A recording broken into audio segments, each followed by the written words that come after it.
Mi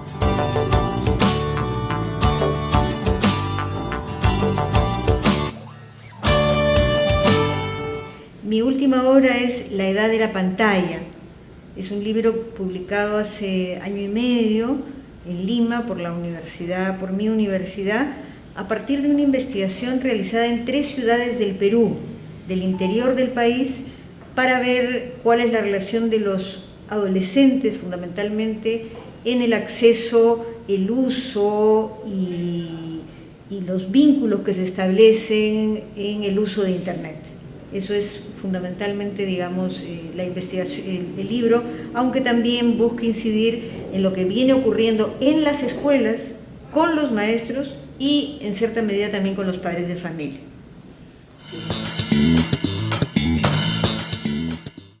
Bueno, varios resultados, ¿no? Yo diría, en primer lugar, que efectivamente, cuando pensamos en los niños y los adolescentes, tenemos que pensar en una generación en la cual el acceso, el uso y los vínculos que establecen los niños hoy día entre ellos mismos está mediado por el consumo de la televisión y por el consumo de Internet. Es decir, tanto la televisión con sus contenidos como Internet y los vínculos que ahí se establecen, las redes sociales, ha transformado o sumado elementos a las formas de comunicarse.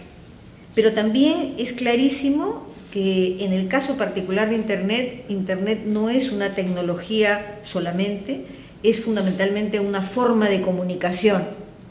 Y ahí vienen las investigaciones sobre las cuales continúo trabajando, que muestran cuáles son las distintas formas de comunicación e interacción que hoy día se producen entre los más jóvenes.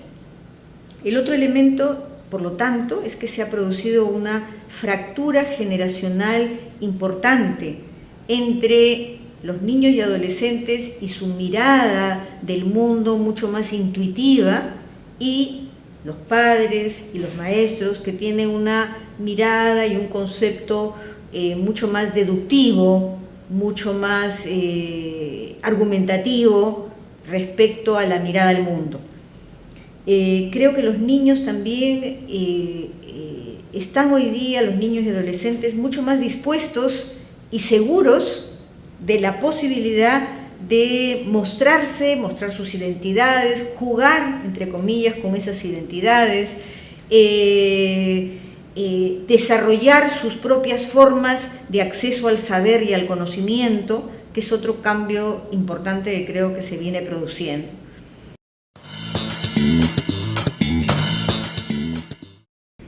Yo creo que presentan grandes desafíos porque la educación sigue estando muy retrasada con relación a lo que ocurre en la sensibilidad de la gente más joven y en las prácticas que estos jóvenes vienen realizando. Entonces, a los maestros les es muy difícil entender que están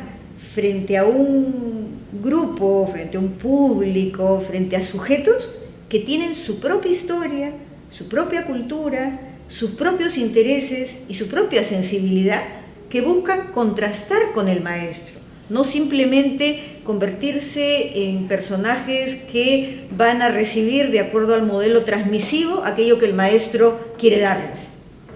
Entonces, para la escuela, yo creo que esto representa grandes desafíos, porque el sujeto principal alrededor del cual tiene que organizarse la educación es un sujeto diferenciado. Primero, no todos son iguales. Hay grandes diferencias entre los niños y adolescentes, entre ellos mismos, y tienen los niños hoy día y exigen de alguna manera del sistema escolar y de los maestros que el maestro se gane su confianza, que el maestro se despierte verdaderamente su interés, que el maestro lo conduzca a una serie de caminos en el aprendizaje. Y yo creo que el sistema educativo está poco preparado para asumir estos retos en relación a el niño, el adolescente, el joven. Creo además que la educación se ha transformado en general, a pesar de las inmensas diferencias que existen entre los sectores urbanos y rurales. El aula de clase no es la misma. El aula de clase ha sufrido cambios importantes porque ya la palabra del maestro no es lo único que funciona en el aula de clase. El niño tiene otro conjunto de referentes. Entonces, un reto para la escuela es ver cómo dar cuenta de esto que McLuhan llamó el aula sin muros, ¿no? Este espacio donde aquello que se sabe o aquello incluso que se puede saber no depende solo de la palabra del maestro, de la interpretación del maestro, de lo que está escrito en el libro, sino de referencias que vienen del mundo de las imágenes, de los sentidos, ¿no? Kharkov es muy importante en relación a esto cuando dice: hay un conocimiento que viene del mundo de los sentidos, y este conocimiento lo legitiman sobre todo los más jóvenes, mientras que a los menos jóvenes y a la escuela les es difícil admitir que hay muchos conocimientos que vienen sustentados en otros lenguajes y en otras formas inductivas, digamos, de acceso al saber.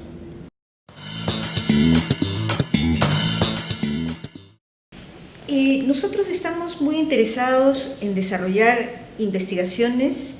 que puedan tener mayor incidencia social y mayor incidencia en el sistema educativo, es decir, cómo llevar esta investigación a que el Ministerio de Educación y las instituciones educativas formales puedan dejar de lado esta visión tan equivocada en relación a las tecnologías, por la cual se piensa que tener máquinas, que tener computadoras, que tener una computadora por niño, el programa de una laptop por niño, son la transformación educativa o constituyen la transformación educativa, que es una idea totalmente equivocada. Es decir, los maestros, podemos dotar a los maestros en mi país de computadoras a todos y eso no va a transformar la educación. La educación no se transforma por las máquinas, la educación se transforma básicamente porque el concepto con el cual se trabaje cambie, porque los maestros estén capacitados en la comprensión de nuevas formas de construcción del saber y del conocimiento que son mucho más colectivas, más participativas, más democráticas, más vinculadas con el mundo social cotidiano, con lo que le ocurre al niño todos los días, con lo que ocurre a los escolares todos los días, y que pueda dar cuenta de ese mundo tan ajeno a la escuela hasta ahora, salvo obviamente muchas honrosas excepciones. Entonces, nosotros queremos trabajar en proyectos que puedan colaborar con las instituciones educativas para proporcionarles los elementos sobre los cuales ellos puedan desarrollar todo el campo de la capacitación de maestros, la incorporación del tema de Internet, para que esta incorporación no se convierta en una incorporación de máquinas, sino una incorporación que tenga un concepto distinto de la educación. Entonces, por ahí van los principales intereses.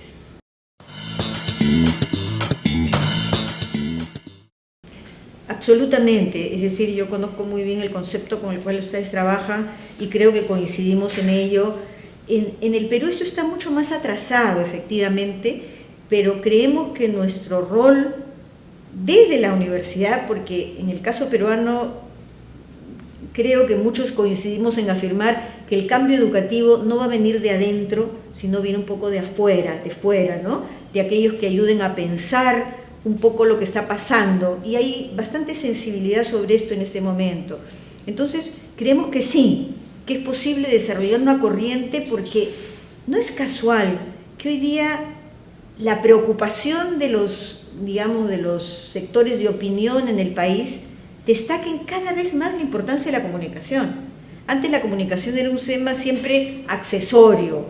añadido, de adorno, de máquinas y de cámaras y de computadoras. Hoy día hay una gran preocupación cuando muchos sectores se dan cuenta el poder que tienen los medios de comunicación para poder plantear las agendas, legitimar asuntos, plantear temas públicos, enfocar el sentido de la ciudadanía. Entonces también es necesario trabajar con los medios de comunicación. y esa es una de nuestras otras tareas y deseos, digamos, de trabajar en esa línea, ¿no?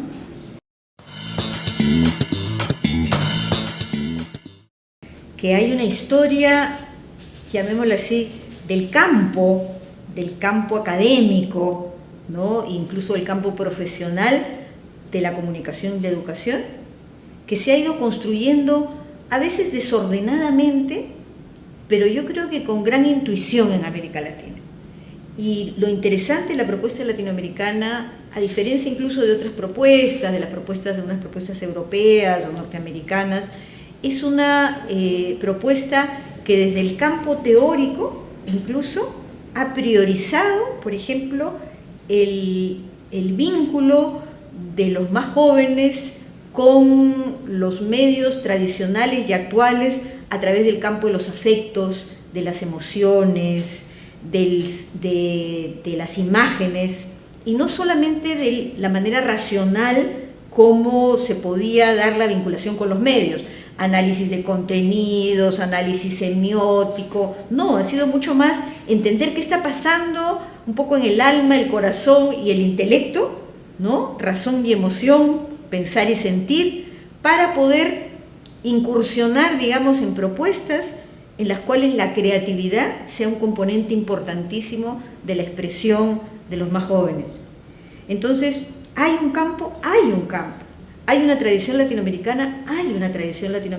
que, dicho sea de paso, hay que sistematizar mucho más. Hay algunos autores latinoamericanos que lo han hecho, que lo hicieron hace buen tiempo. Yo creo que había que volver sobre eso, porque efectivamente hay líneas, todas ellas no son idénticas, en buena hora. Estamos para mirar un campo académico y profesional que tiene mucho futuro en el mundo, y estoy segura que América Latina ha tenido un pensamiento y una práctica, algunos mucho más desarrollada, como la de Silvia, que ahora nos la va a contar, que creo que son un referente para nuestra América Latina, pero también para sociedades de otros continentes.